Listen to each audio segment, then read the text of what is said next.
నమస్తే, welcome to hash tag you. నేను మీ రాజేష్. తెలంగాణలో పార్లమెంట్ ఎన్నికలు ముగిసిన తర్వాత కూడా ఇంకా కొంత రాజకీయ వేడి కనిపిస్తోంది. పెద్ద ఎత్తున మాటల యుద్ధం నడుస్తోంది. పెద్ద ఎత్తున ఆర్ఆర్ ట్యాక్స్ అని, యూ ట్యాక్స్ అని, ఇట్లా అనేక ట్యాక్స్ల పేరుతో ఓవైపు బీజేపీ ఇరుకుని పెడుతుంటే, మరోవైపు ఖచ్చితంగా కేటీఆర్ లాంటి వాళ్ళు బీఆర్ఎస్ పార్టీ నుంచి కూడా ఖచ్చితంగా జోకర్ రేవంత్ రెడ్డిని జైల్లో పెట్టాలనే డిమాండ్స్ చేస్తున్నటువంటి నేపథ్యం కనిపిస్తోంది. సో ప్రధానంగా మరోవైపు ఎమ్మెల్సీ ఉప ఎన్నిక ఆ వేవ్‌లోనే కొంత వేడి కొనసాగుతున్నటువంటి నేపథ్యం ఉంది. మరోవైపు ఖచ్చితంగా పల్లి బఠానీలు వర్సెస్ ప్రధానంగా ఇవాళ ఉన్నటువంటి చర్చ ఉస్మానియా బిట్స్ బిలానీ.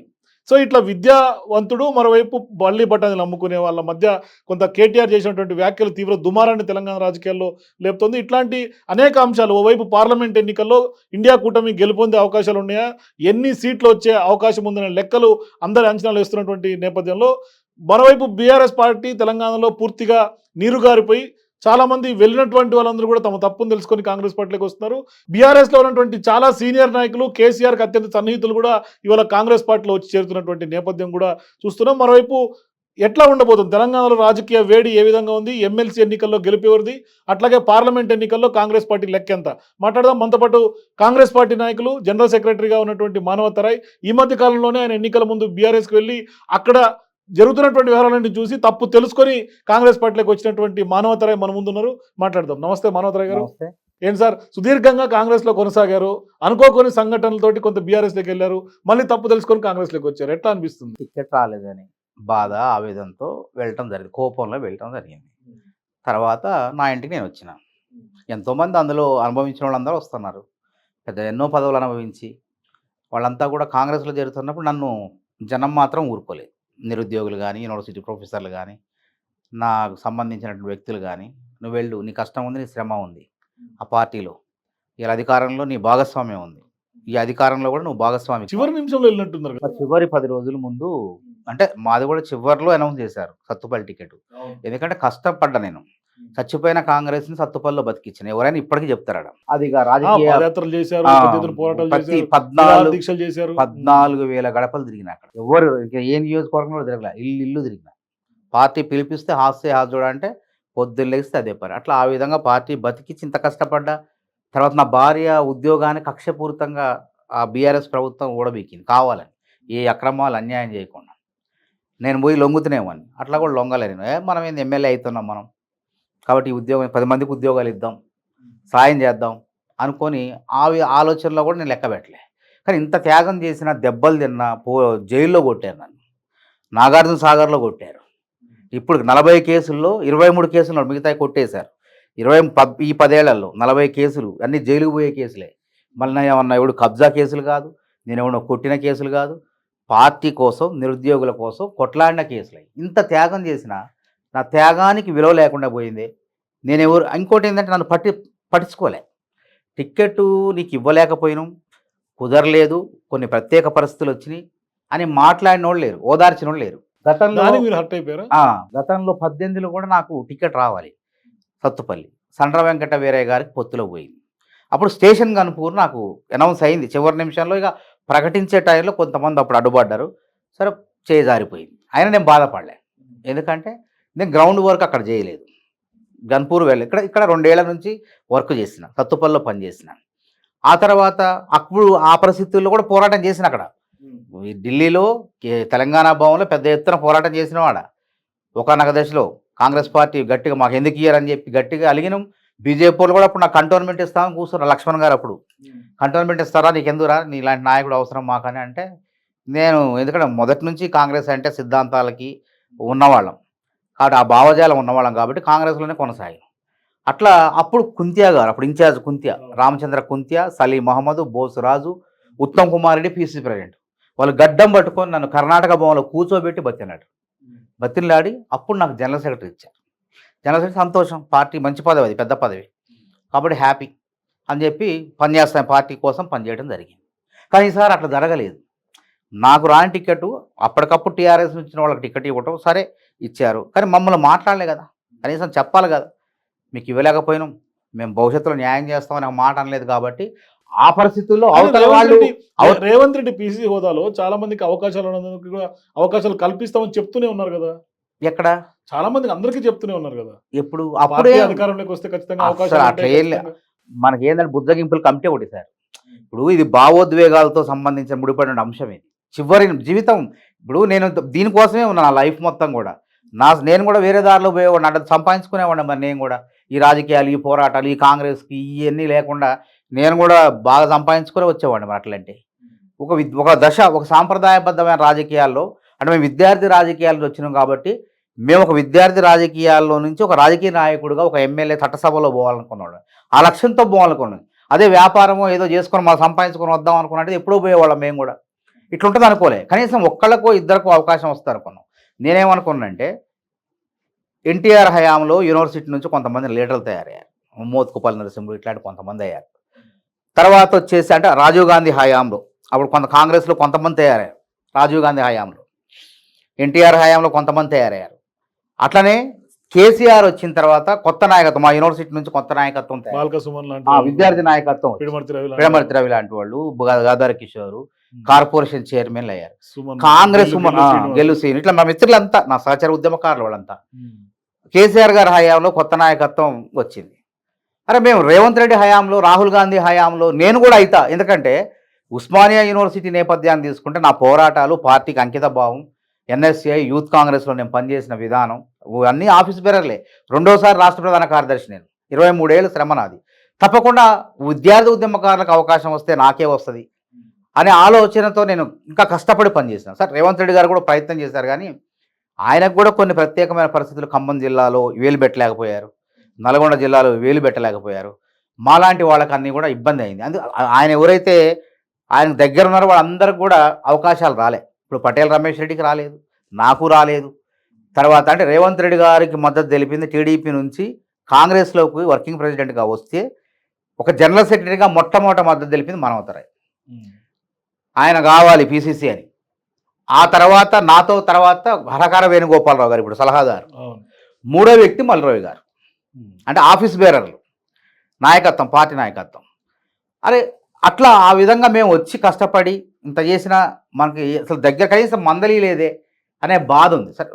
ఖమ్మంలో వెళ్ళబెట్టలేదు కనీసం సార్. రేవంత్ రెడ్డి గారు తర్వాత చేరిన తర్వాత పిలిపించారు. చేరిన తర్వాత నన్ను బీఆర్ఎస్లో చేరిన తర్వాత 5వ రోజు పిలిపి వచ్చింది నాకు. వేం నరేంద్ర రెడ్డి గారు చేశారు, చామల కిరణ్ రెడ్డి గారు చేశారు, భువనగిరి అభ్యర్థి కాంటాక్ట్ చేసిన అభ్యర్థి. తర్వాత తెలంగాణ పత్రిక TV5లో ఉన్న శ్రీనన్న చేసిండు, వేణుగోపాలరావు టీశాట్ ఆయన చేసిండు. చాలా మందితో కూడా ఫోన్లు చేయించారు రేవంత్ రెడ్డి గారు. మాట్లాడి మనవతరాన్ని తీసుకురండి, మనవతరాయి రమ్మనండి, పాపం కష్టపడిండు అని అన్నాడు. కానీ నా ఆవేదన ఇంకా నాకు ఆ బాధ ఆవేదన ఇంకా అప్పటికీ తట్టుకోలేకపోతాను, నేను జీర్ణించుకోలేదు. ఇప్పుడు నాకు ఏ పని రాదు, ఎమ్మెల్యే కావాలని లక్ష్యం. నాకు 18లో కేసీఆర్ గారు శతాబ్దోత్సవాలు అప్పుడు ఆయన మాట్లాడలేకపోయాడు. ఓయిలో నోరు మెదపకుండా చేసిన అట్లా పోరాటం. ప్రణబ్ ముఖర్జీ రాష్ట్రపతి మాట్లాడిండు, కానీ ఈ కేసీఆర్ గారిని నోరు మెదపకుండా లోపల చాలా ఇబ్బంది పెట్టినాం. అప్పుడు అట్లాంటి పరిస్థితుల్లో ఆయన కూడా తట్టుకోలేక మానవతరాన్ని తీసుకురండి సుమ్మని ఏందే పిడమర్తి రవి మీరంతా మీకు పదవులు ఇస్తే మీరు యూనివర్సిటీని పట్టుకుని ఏడాడు తిరుగుతారు, ఆ మానవతరావి ఆగం చేస్తాడు, నన్ను బట్టరండి అన్నాడు. 2 ఇంటెలిజెన్స్ అధికారులు వచ్చారు, సార్ రమ్మంటాడు, ఫామ్ హౌస్ పోదాం మీకు పదవి ఇస్తారట. నేను ఒకటే అన్నా, మీ పార్టీ జెండా పెట్టిన వాళ్ళకి అవకాశాలు ఇవ్వండి, నా పార్టీ నాకు అవకాశం ఇస్తుంది అంటే నేది నాకు ఎమ్మెల్యే టికెట్ వస్తుంది, నాకు ఎందుకు కార్పొరేషన్ చైర్మన్ అనుకుని నేను అట్లా నిరాకరించిన. పైసలు లేకపోతే ఆర్టీసీ క్రాస్లో అడక్క తింట కానీ మీ పార్టీలో చేరనన్న. అట్లాంటి వాడిని అదే గత్యంతరం లేదు. అరే ఇంత కొట్లాడితే వాళ్ళ పొద్దున్న లేదు ఎవరండి కేసీఆర్ని సూటిగా మాట్లాడి తిట్టింది, పోరాటం చేసింది. ఎన్ని కేసులు కేసీఆర్ ఆడ నిరుద్యోగులకు అన్యాయం చేస్తాంటే మెళ్ళో దండేసి, విస్కీ బాటిల్ దండేసి ఎవరు ప్రోగ్రాంలు చేశారు. ఎన్ని దిష్టి బొమ్మలు, 200-300 దిష్టి బొమ్మలు కాల్చింది నేను. ఎన్ని కేసులు, ఆ కేసులు నా మీద పెట్టిందండి పోలీసులు. కసిపూర్ పోలీసులే నా మీద సుమోటో కేసు పెట్టారు. నేను ఎవడిని కొట్టిన కేసులు కాదు, నాకు వ్యక్తిగతంగా ఎవరు నా మీద కేసు పెట్టలే. పోలీసులే మురళీ ముదిరాజు కేసులో నేను ఆ రోజు నేను దెబ్బలు తినాల్సింది, ఒంటేరు ప్రతాప్ రెడ్డి దెబ్బలు తినడు. ఒంటేరు ప్రతాప్ రెడ్డి కూడా లొంగిండు, పోయి కార్పొరేషన్ చైర్మన్. కానీ నేను లొంగలే. కానీ నాకు అవమానం జరిగింది, అన్యాయం జరిగింది. ఆ బాధలో నన్ను ఎవరు ఓదార్చలే. అట్లాంటి టైంలో వాళ్ళు ఏం చేశారు, నీకు చైర్మన్ ఇస్తాం, మళ్ళా రా నీ భార్య పోయిన ఉద్యోగం మేము ఇస్తాం అన్నారు. ఇంతే, ఓకే సంతోషం. నాకు ఇక్కడ వీళ్ళు పలకరించలేదు కాబట్టి ఇక నేను ఆడ కొట్లాడడానికి సిద్ధమైపోయాను. ఆల్రెడీ కొట్లాడడానికి సిద్ధమైపోయాను. మళ్ళీ పోతే అధికారం వస్తే చైర్మన్ అయితే అక్కడ, లేకపోతే ప్రతిపక్షంలో ఉంటే మళ్ళీ కాంగ్రెస్ మీద కొట్లాడతాను. నాకు ఇబ్బంది ఏం లేదు. నాకు వచ్చిన ఆస్తులు లాక్కునే లేవు, పిక్కునే లేవు అని వాళ్ళు డిసైడ్ అయ్యి కొట్లాడుతాను. ఆ టైంలో గర్వాపసి అనేది వచ్చింది. గర్వాపసి అన్నప్పుడు వచ్చినప్పుడు చాలామంది కూడా నన్ను యూనివర్సిటీ ప్రొఫెసర్లు, మేధావులు, కవులు, కళాకారులు, అందశ్రీ గారు నన్ను యూనివర్సిటీ పొద్దున్నే వాకింగ్కి వస్తాడు ఆయన. మేము ఆడ కూర్చుంటే ఓల్డ్ పీజీ హాస్టల్ మా హాస్టల్ దగ్గర కూర్చుంటే నన్ను వెంటబడి తరిమి నువ్వు వెళ్ళిపోవు, నువ్వు నీ పార్టీ నీ కష్టం ఉంది, నీ శ్రమ ఉంది, నేను రేవంత్ రెడ్డికి చెప్తా, నీవు అనుభవించు, అధికారంలో భాగస్వామిగా అని చెప్పి ఒక్కసారి కాదు వెంట అందరిని పిలిచి మరి అని అందశ్రీ గారు నన్ను పదే ఒత్తిడి చేశారు నా మీద. తర్వాత యూనివర్సిటీ నిరుద్యోగులు కూడా అన్న ఎంత కష్టపడ్డావు నువ్వు కన్నా భాగస్వామ్యంగా ఈసారైనా పదవి తీసుకో, ఇంతకుముందు ఏం లేకపోయినా మాకు సాయం చేసిన పదవి వస్తే కాంగ్రెస్ అధికారంలో వచ్చింది, నువ్వు రేవంత్ రెడ్డి గారి దగ్గరికి వెళ్ళు మాట్లాడు, నీకు న్యాయం జరుగుతుంది అధికారం వచ్చిన తర్వాత అని అంటే సరిగా అన్నీ సరే వాట్ ఎవర్ ఇట్ నాది మళ్ళీ ఈ పార్టీని తిట్టాల, ఇక్కడుండి అక్కడున్న విధానాల మీదే మాట్లాడినాం తప్ప అక్కడ కేసీఆర్ నిరుద్యోగులు సమస్యలు వాటి మీద పోరాటాలు, అవసరమైతే వీధి పోరాటాలు, న్యాయ పోరాటాలు, టీఎస్పీఎస్సీ దాని మీద పోరాటాలు చేసినాం. మళ్ళీ ఇక్కడ చేయాలి ఆలోచన చేసిన అరే మనం ఇంత కష్టపడి అధికారంలో తీసుకొచ్చినాం, ఇవాళ తీరా వచ్చేసరికి అడిపోయినాం, మళ్ళీ అందరూ నన్ను నన్ను పో అని చెప్పి నెడుతున్నారు, కాబట్టి నిర్ణయం తీసుకోవాలని చెప్పేసి నిర్ణయం తీసుకోవడం జరిగింది. ఇక పార్టీలో మళ్ళీ ఈ రోజు నెల రోజులు అయింది కరెక్ట్ చేరి. సో ఈ నెల రోజుల పీరియడ్ అయిపోయింది, తర్వాత రేవంత్ రెడ్డి గారు కలిసినప్పుడు ఏమన్నారు? నేను రేవంత్ రెడ్డి గారిని 2-3 రోజులు కలుస్తా అపాయింట్మెంట్, ఎందుకంటే వరుసగా నేను చేరంగంలోనే పార్లమెంట్ ఎన్నికల్లో రాజ్యాంగాన్ని కాపాడాలని చెప్పి మేము యూనివర్సిటీ విద్యార్థులంతా కానీ ప్రెస్ మీట్లు పెట్టుకుంటా తిరిగి వచ్చిన అదైనా సరే తీర్మానం గెలుపు కోసం మళ్ళీ ఈ ఎమ్మెల్సీ ఎన్నికల్లో తిరగటం మొదలుపెట్టినాం. ఇంకా ఇవాళ ఈ ఎలక్షన్ కాంగలోనే 26, 27 తారీఖు కాంగలోనే తప్పకుండా రేవంత్ రెడ్డి గారు నాకు అపాయింట్మెంట్ ఇస్తున్నారు, తప్పకుండా కూర్చొని వాటి తర్వాత చాలా రోజులు అయింది కదా, ఒక 6 నెలలు అంతే, డిసెంబర్ నవంబర్ చివరి 10 రోజుల ముందు పోయిన ఎలక్షన్. ఇప్పుడు పార్లమెంట్ ఎన్నికలు అయిపోయినాయి, తర్వాత ఇంకా కూడా తెలంగాణలో ఎన్నికల వేడి కొనసాగుతూనే ఉంది. తీన్మార్ మల్లన్న వర్సెస్ రాకేష్ రెడ్డి లాగా కనిపిస్తుంది రేవంత్. అంటే ఇక్కడ పల్లి బఠానీ వర్సెస్ బిట్స్ బిలాని ఎట్లా ఉండబోతుంది? అది తప్పు, అసలు అది తప్పుడు వ్యాఖ్యలు కేటీఆర్ గారు, అట్లా మాట్లాడకూడదు. ఏ వ్యక్తిని కూడా ప్యూన్ నుంచి అధికారి వరకు కూడా అందరినీ సమానంగా చూడాలి. ప్యూన్ అంటే ఆయన చేసే పని ఆయన చేస్తాడు, ఆయన గౌరవం, ఆయన కుటుంబాన్ని పోషించుకున్నాడు, ఐఏఎస్ అయినా అంతే. నువ్వు బిట్స్ పిలాని చదివినోడే గొప్పోడు అంటే పల్లి బఠానీ అంటే ఏంది? ఉస్మానియా పల్లి కాకతీయ బఠానీనా? అంత తక్కువ పోల్సవా? ఎంతోమంది మేధావులను అందించిన విశ్వవిద్యాలయాలు. మీ నాయన కేసీఆర్ గారు కూడా అక్కడే గ్రాడ్యుయేషన్ పూర్తి చేసిండు, పట్టభద్రుడైండు, పోస్ట్ గ్రాడ్యుయేషన్ కూడా పూర్తి చేశారని చెప్పుకున్నారు వారు. మరంటే మీ నాన్న కూడా పల్లి బఠానీనా? తప్పు కదా అట్లా పోల్చడం. నువ్వు నీ అభ్యర్థి గెలుపు కోసం ఏమైనా మాట్లాడుకో, కానీ ఈ విధంగా విద్యా వ్యవస్థలో తారతమ్యాలు, చదువుల దగ్గర తారతమ్యాలు అంటే బిట్స్ పిల్లలు కూడా గొప్పడు. నీకు ఎవరు పనికొచ్చారు? దేశానికి సేవ చేసేది ఎవరు? ఈరోజు ప్రభుత్వ విశ్వవిద్యాలయాల్లో చదివే అధికారులే దేశవ్యాప్తంగా ఎక్కడైనా సరే.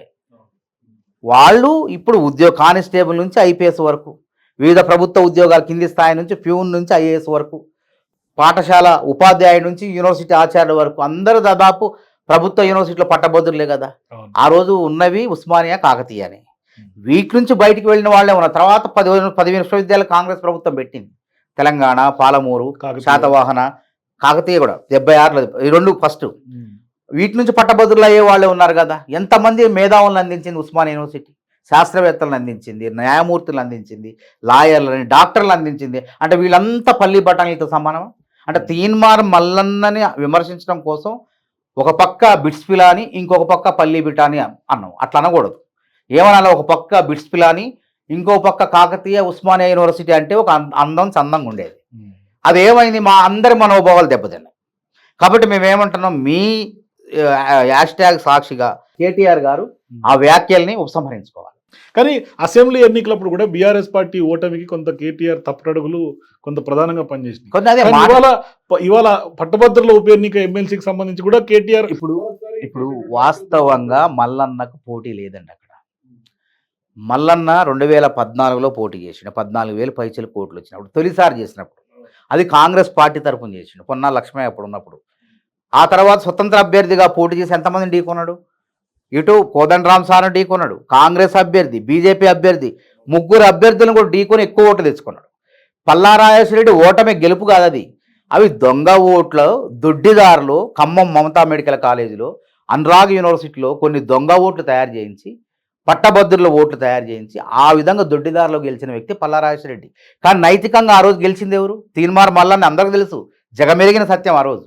కానీ ప్రభుత్వం వాళ్ళ చేతిలో ఉంది కాబట్టి ఫలితాలు కూడా వాళ్ళకి అనుకూలంగా వచ్చినాయి. అట్లా మనం చెప్పినా పట్టించుకోలేదు వాళ్ళు.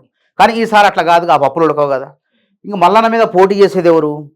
పోటీ చేసే వాళ్ళందరూ కూడా బీజేపీ కూడా బీజేపీ కానీ కాంగ్రెస్ ఎట్లాగో మల్లన్న, రాకేష్ రెడ్డి.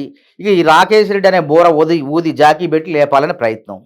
ఆ ప్రయత్నంలో తప్పటడుగులు, నోరు జారుడు, ఈ విధంగా అందరిని అవమానపరచుడు. ఇప్పుడు ఎవరు ఓట్లు వేయాలి ఆయనకి? ఇప్పుడు మేమేమంటామంటే ఉస్మానియా, కాకతీయ, తెలంగాణ యూనివర్సిటీ అయిన పట్టభద్రులారా మనం అందరం మల్లన్న కోట్లేదు. ఎందుకంటే మనం గవర్నమెంట్ కాలేజీల్లో గవర్నమెంట్ యూనివర్సిటీ చదువుకున్నాం. మరి బిట్స్ పిలాని గొప్ప అంటున్నాడు కదా కేటీఆర్. మరి బిట్స్ పిలాని చదివిన పట్టభద్రుడే రాకేష్ రెడ్డి కోటేయాలి. అంతే. ఎంతమంది ఉంటారు మరి అట్లా? ఏడుంటారు, ఏళ్ళ మీద 10 మంది తిప్పి కొడితే 20-30 మంది కూడా ఉంటారు లెక్క పెడితే. అట్లా ఎందుకు తారతమ్యం చూపించాలి? వివక్ష ఎందుకు చూపించాలా? ఎందుకు చూపించాలి వివక్ష? ఒక పాలకుడుగా, ఒక మాజీ మంత్రిగా ఉన్న మీరే ఒక ఆదర్శంగా ఉండాల్సిన మీరే ఆ విధంగా చదువుల మధ్య, విశ్వవిద్యాలయాల మధ్య తారతమ్యం చూపిస్తే ఘోరంగా ఇలా తెలంగాణ ఉద్యమానికి నాంది ఉస్మానియా కాకతీయ యూనివర్సిటీ. ఇలా ఉస్మానియా కాకతీయ లేకపోతే తెలంగాణ ఉద్యమం లేదు. మీరు ఆ ముఖ్యమంత్రిగా కేసీఆర్ తొలి ముఖ్యమంత్రి అయ్యేవాడు కాదు, మీరు మంత్రి అయ్యేవాళ్ళే కాదు. అట్లాంటి యూనివర్సిటీలని తక్కువ అంచనా వేసి బిట్స్ పిలాని ప్రైవేట్ యూనివర్సిటీని గొప్పగా కీర్తిస్తే ఎవరు తట్టుకుంటారు చెప్పండి పట్టభద్రులు? 10 ఏళ్ల పాటు అయితే BRS మల్లన్న ఏంటంటే మల్లన్నకు ప్రత్యర్థులు లేరాడ. పల్లారాయి సైడ్ లేదు, డబ్బు ఆ రోజు డబ్బు వెదజల్లి దొంగ ఓటుతో గెలిచిండు. ఇప్పుడు ఎవరు ఉన్నది? వాళ్ళ పేర్లు కూడా అవసరం లేదు, తీసుకోవడం కూడా అవసరం లేదు. వాళ్ళంతా కూడా 1000, 2000, 3000, 4000 ఓట్ల వాళ్ళే. మల్లన్నకు వచ్చిన 1,70,000 ఓట్లలో 2, 3, 4, 10, 15, 20,000 పోతాయి. ఇప్పుడు అన్ని సంఘాలు మద్దతు తెలుపుతున్నాయి. హరగోపాల్ దగ్గర నుంచి, కోదండరామ్ సార్ దగ్గర నుంచి, మన సిపిఐ, సిపిఎం, ఈ లెఫ్ట్ ఎవరైతే ఉన్నారో వీళ్ళందరూ కూడా పీడిఎస్ సంబంధించి వాళ్ళందరూ కూడా మద్దతు తెలుపుతున్నారు. ఇక మల్లన్న ఎట్లా ఓడిపోతాడు? కాబట్టి ఇంకా కేటీఆర్ గారు ఇంకా వ్యాఖ్యల వల్ల 4 ఓట్లు పడే ఓట్లు పడకుండా అయిపోయి అందరు మనోభావాలు దెబ్బతింటాయి కదా. ఇప్పుడు ఒక గవర్నమెంట్ టీచర్ ఉన్నతంగా 10 మందిని తయారు చేస్తాడు, ఒక అధికారులుగా రకరకాలుగా. ఎంతమంది అండి అసలు? మీ నాన్న ముఖ్యమంత్రి అయిందా ఉస్మానియా పట్టభద్రుడు? అదేవిధంగా పివి నరసింహారావు లాంటి వ్యక్తిని ఒక ప్రధానం చేసింది ఉస్మానియా యూనివర్సిటీ. బిట్స్ పిలాని అయింది ఎవడన్నా ప్రధానమంత్రి అయిందా? చెప్పండి, ఎవరయ్యారు? ఎవరైనా కావచ్చు కానీ అట్లా ఎందుకు? ఇప్పుడు నువ్వు ఏలు పెట్టి చూపటం వల్ల, 1 ఏలు పెట్టి చూపితే మేము 5 ఏళ్ళు పెట్టి చూపుతున్నాం. ఇలా లోక్సభ స్పీకర్ 91లో రాజేష్ పైలట్ అని పేరేది ఉంది, గుర్తురాట సరిగా. ఆయన 91లో ఆయన గ్రాడ్యుయేట్ ఇక్కడ మన ఉస్మానియాలో. తర్వాత ధర్మసింగ్ ముఖ్యమంత్రి, కర్ణాటక ముఖ్యమంత్రి, విఎస్ రమాదేవి గవర్నర్, ఇక చెప్పుకుంటూ పోతే చాంతాడంత లిస్ట్ ఉంటుంది. జైపాల్ రెడ్డి కేంద్ర మంత్రి, ఉత్తమ పార్లమెంటేరియన్. ఈరోజు ఉన్నటువంటి క్యాబినెట్లో పనిచేసిన వాళ్ళంతా కూడా మీ బీఆర్ఎస్ పార్టీలు. మీరంటే చదువుకోకపోవచ్చు, ఉస్మానియా పరిధిలో బయట చదువుకున్నాడు.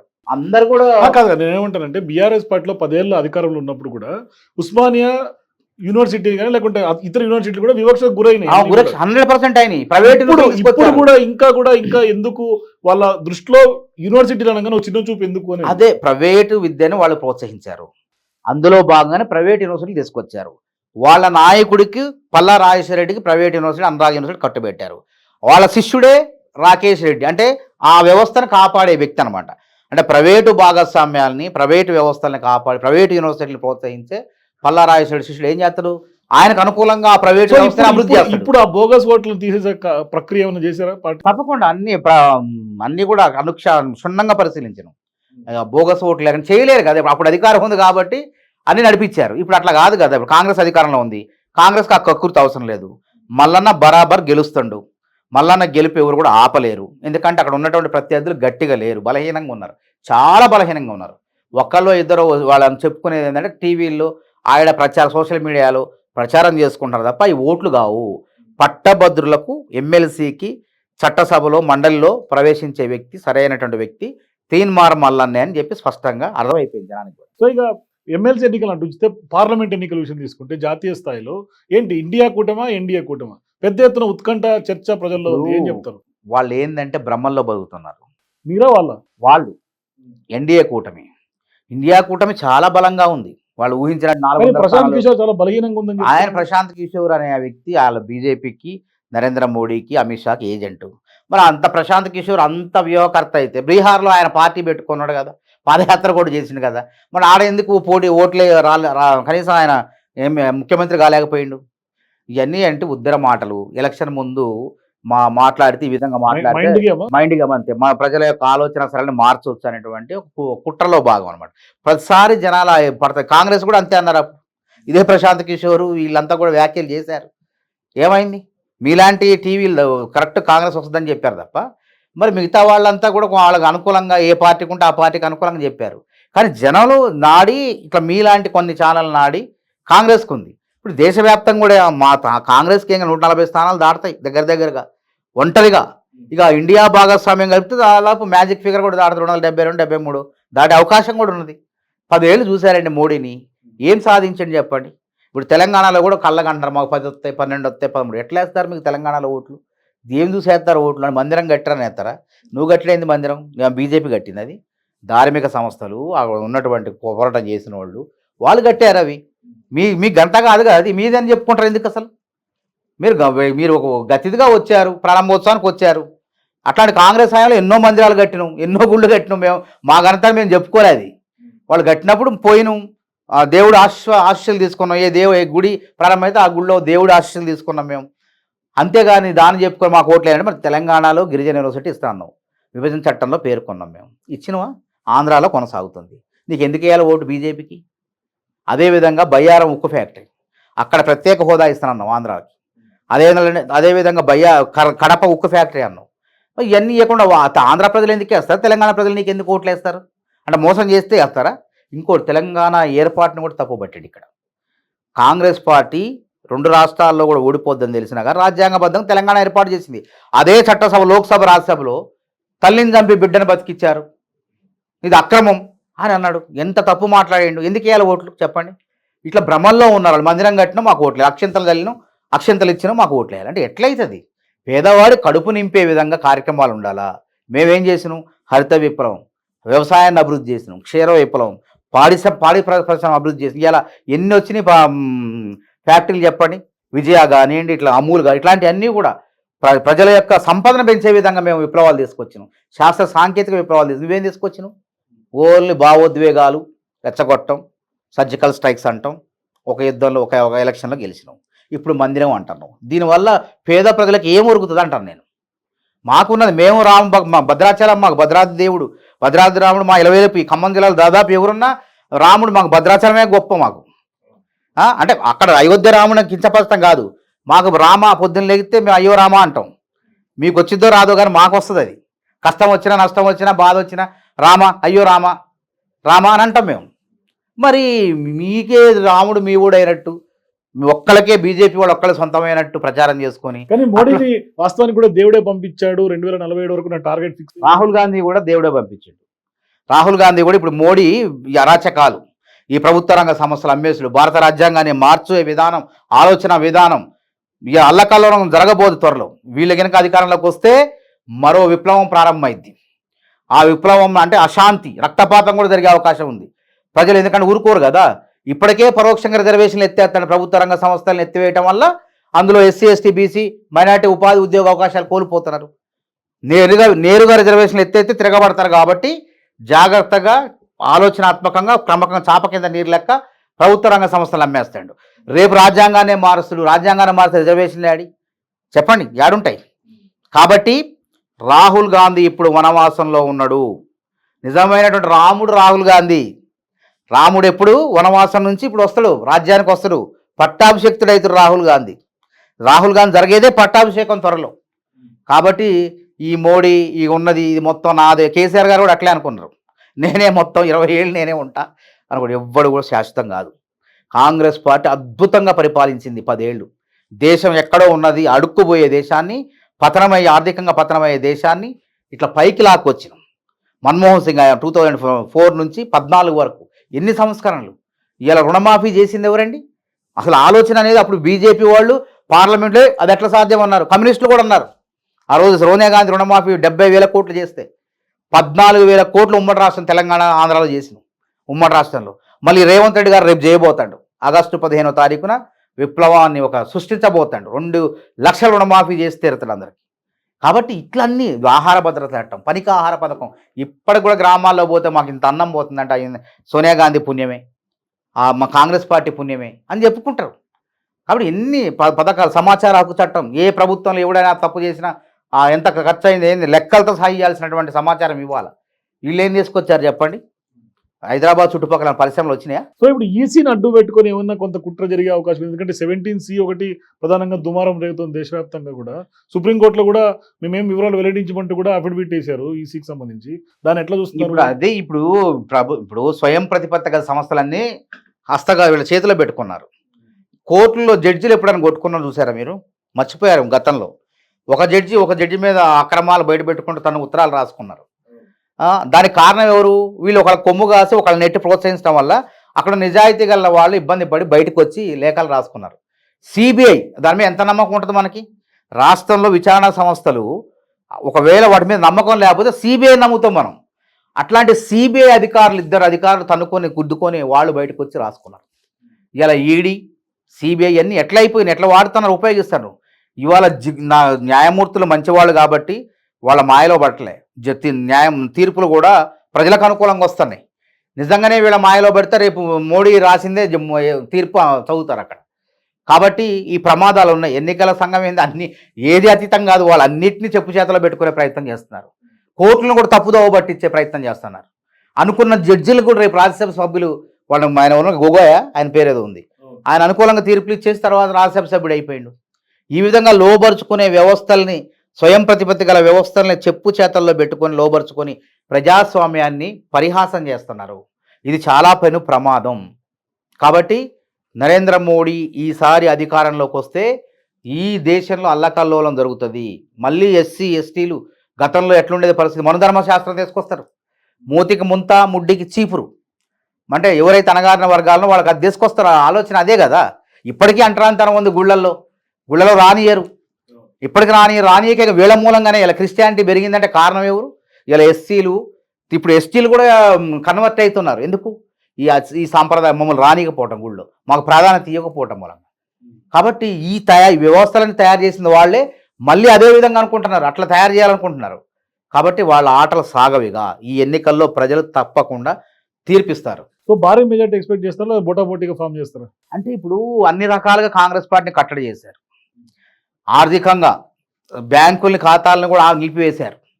పార్టీ నిబంధనల ప్రకారం ఖర్చు పెడదామన్న అన్ని రకాలుగా ఆర్థికపరమైన ఇబ్బందులు సృష్టించి. ఇక్కడ తెలంగాణలో కూడా అంతే కదా. రేవంత్ రెడ్డిని ఎన్ని తిప్పలు పెట్టారు, కాంగ్రెస్ పార్టీ ఎన్ని తిప్పలు పెట్టారు. అట్లే రాహుల్ గాంధీని కూడా, సోనియా గాంధీ మీద కూడా సిబిఐ ఈడీ కేసులు నమోదు చేసి వాళ్ళ యొక్క ప్రతిష్టను దెబ్బతీసే ప్రయత్నం చేశారు. కానీ ప్రజలకు తెలుసు. కాబట్టి ఇలా ఉత్తరప్రదేశ్ లాంటి అప్పుడు 2014లో వాళ్ళకు వచ్చిన సీట్లు ఎన్ని, మొన్న 18లో 10 స్థానాలు 20 స్థానాలు దగ్గర బీజేపీకి, ఇప్పుడు ఇంకా తగ్గుతాయి. కాబట్టి ఇండియా కూటమి అనేది చాలా బలంగా ఉంది. చాప కింద నీరు లెక్క ఉన్నది. రేపు అధికారంలోకి తప్పకుండా వచ్చే అవకాశం. సో స్పష్టంగా కాన్ఫిడెన్స్ తప్పకుండా కాంగ్రెస్ పార్టీ సొంతగా 140, 150 వచ్చినా మిగతా భాగస్వామ్య కూటలు అన్ని కలుపుకున్నా 270, 273 గవర్నమెంట్ ఏర్పాటు చేసే సంఖ్య ఎంత ఉందో దాన్ని దాటిపోయే అవకాశం ఉంది. థ్యాంక్ యూ మానవతరాయ్ గారు. ఇది కాంగ్రెస్ పార్టీ నాయకులు Manavatha Roy exclusive interview. For more videos please watch #.